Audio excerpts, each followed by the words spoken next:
प्यारे दोस्तों, अस्सलाम वालेकुम। आप देख रहे हैं इरफानी वर्ल्ड यूट्यूब चैनल और मैं हूं मोहम्मद इरफान, झारखंड।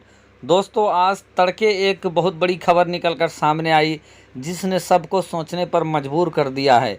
एक इंसान जिसके बारे में ये कहा जाता है कि बाबरी मस्जिद को शहीद करवाने में काफ़ी महत्वपूर्ण भूमिका निभाया।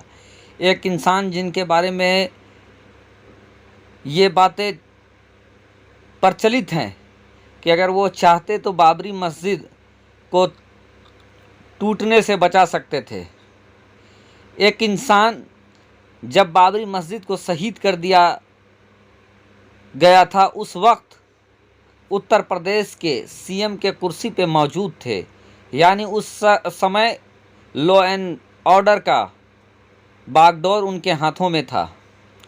चाहते तो बाबरी मस्जिद को बचा लेते, लेकिन नहीं दोस्तों, अंदर खाने से वो खुद ये चाहते थे कि बाबरी मस्जिद शहीद हो जाए। दोस्तों, इस तरह की बातें लोग कह रहे हैं और अपने आप को राम मंदिर के जो विध्वंस का जो पूरा कांड हुआ था, जिसको दूसरे लोग राम मंदिर आंदोलन कहते हैं, इसके नेता के तौर पर इनको हाईलाइट किया जा रहा है। जी हाँ दोस्तों, आज तड़के खबर आया कि उत्तर प्रदेश के पूर्व मुख्यमंत्री और राजस्थान के पूर्व गवर्नर का निधन हो गया। दोस्तों, वो कौन है आगे मैं आपको बताऊंगा। लेकिन दोस्तों, कैसा आप लोगों ने देखा कि किस तरीके से 6 दिसंबर 1992 को अल्लाह के घर बाबरी मस्जिद को शहीद किया गया था। शहीद करने से पहले दोस्तों एक लंबी षड्यंत्र भी हुआ और इसके तहत लोगों को जमावड़ा हुआ, लोगों को बुलाया गया, लोगों को भड़काया गया और उसके बाद एक ऐसा काम हुआ जिसने हिंदुस्तान के भाईचारगी को रेजा रेजा कर दिया, जिसने हिंदुस्तान के इतिहास में एक काला अध्याय लिख दिया।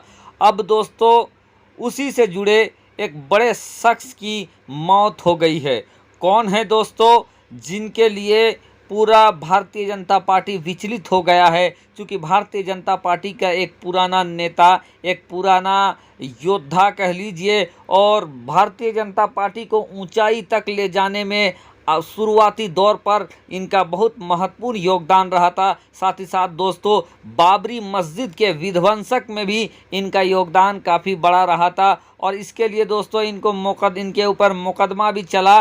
हालांकि सबको बरी कर दिया गया, लेकिन मुकदमा भी इन पर चला और ये एकमात्र ऐसे शख्स हैं जिनको बाबरी मस्जिद के विध्वंसक के लिए, बाबरी मस्जिद को शहीद करने के लिए इनको अपना मुख्यमंत्री की कुर्सी को भी छोड़ना पड़ा था, क्योंकि इन्होंने बाबरी मस्जिद को जो शहीद किया गया उसकी नैतिक जिम्मेवारी अपने आप ने लिया, अपने ऊपर लिया और इन्होंने मुख्यमंत्री के कुर्सी से रिजाइन दे दिया था। जी हाँ दोस्तों, आपने सही समझा, मैं बात कर रहा हूँ उत्तर प्रदेश के पूर्व मुख्यमंत्री कल्याण सिंह। जी हाँ दोस्तों, ये वही कल्याण सिंह है जो कि उत्तर प्रदेश के पूर्व मुख्यमंत्री भी रहे हैं। भारतीय जनता पार्टी ने जब पहली बार सरकार बनाई तो उस वक्त कल्याण सिंह उत्तर प्रदेश के मुख्यमंत्री थे। साथ ही साथ दोस्तों, ये राजस्थान के पूर्व गवर्नर भी रहे हैं और भारतीय जनता पार्टी के एक दिग्गज चेहरा रहे हैं। दोस्तों, इनके बारे में यह खबर निकलकर सामने आ रही है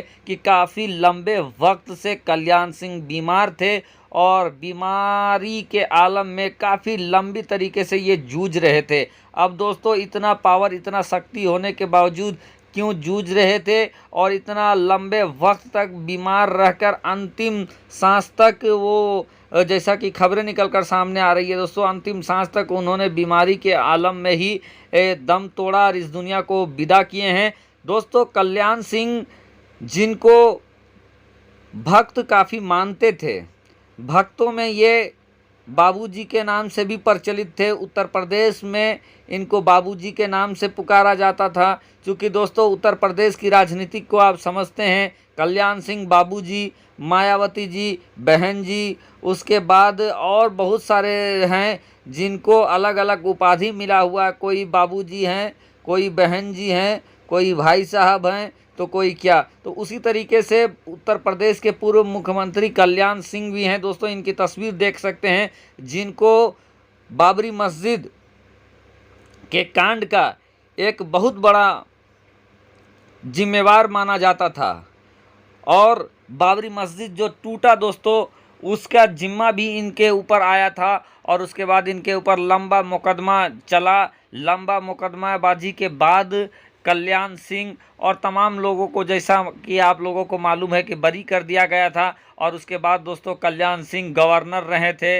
आपको बता दें कि गवर्नर रहते हुए भी इनके ऊपर मामला चल रहा था, लेकिन चूंकि गवर्नर के कुर्सी पर ये फाइज थे, बैठे हुए थे, तो इनको कुछ जो सरकार के तरफ से जो रुखसत होता है, जो रियायत होता है, वो मिला हुआ था और इनको बार बार जाना नहीं पड़ रहा था, चूंकि ये एक गवर्नर थे, सिटिंग गवर्नर थे।